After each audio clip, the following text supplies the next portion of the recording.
Hector Perez Garcia was born January 17, 1914 in Tamaulipas, Mexico. Garcia had 9 siblings. His parents, Jose and Faustina Garcia, were both teachers in Mexico.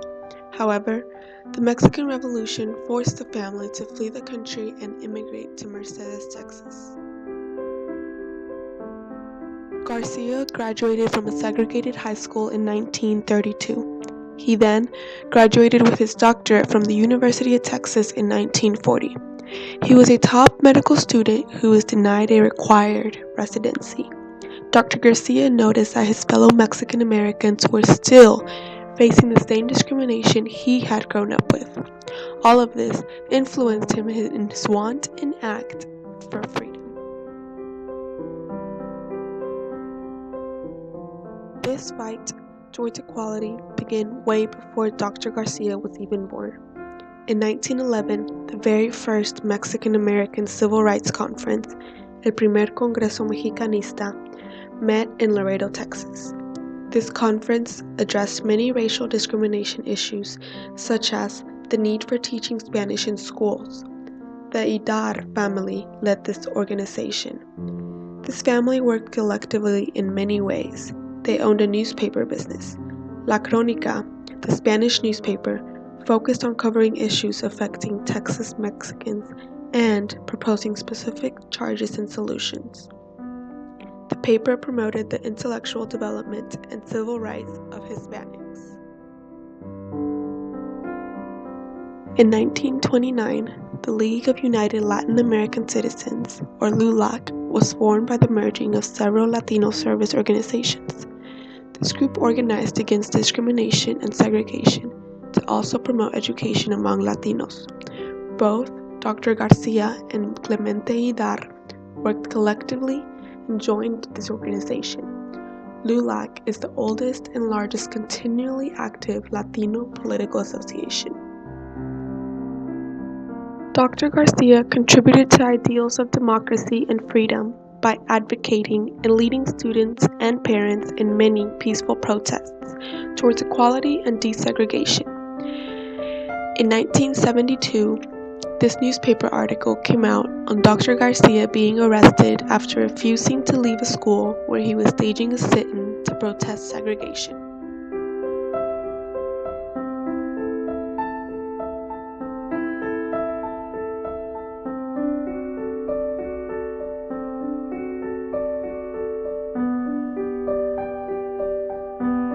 The documentary Stolen Education presents the untold story of 8 young students who testified in the federal court case Hernandez versus Driscoll CISD.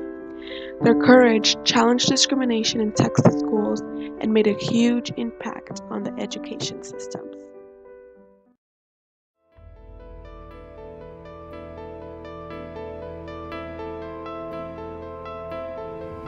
People seem to be tiptoeing around the issue, both white and brown.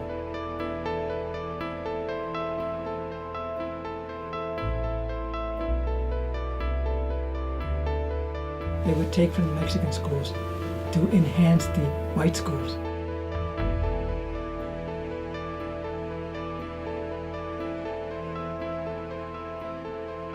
Then schools respond, we're going to segregate on the basis of language.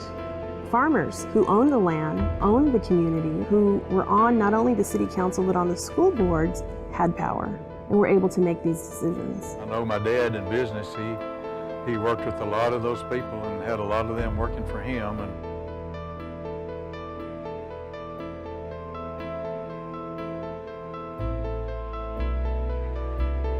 Even the teacher that was my son's teacher went and told me that he could do second grade work, and she went and told Mr. Green, but Mr. Green, the superintendent, said no, it was the law of the school.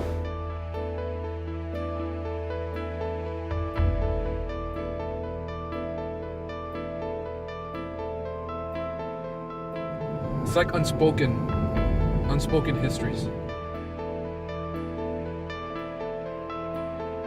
You were saying the gringos and the Mexicanos, they didn't treat them equal. If they were going to treat you both equal, do you think you would have finished all the way high school if they had been treating you the same? Yes, I think I would have. I would have made something of myself.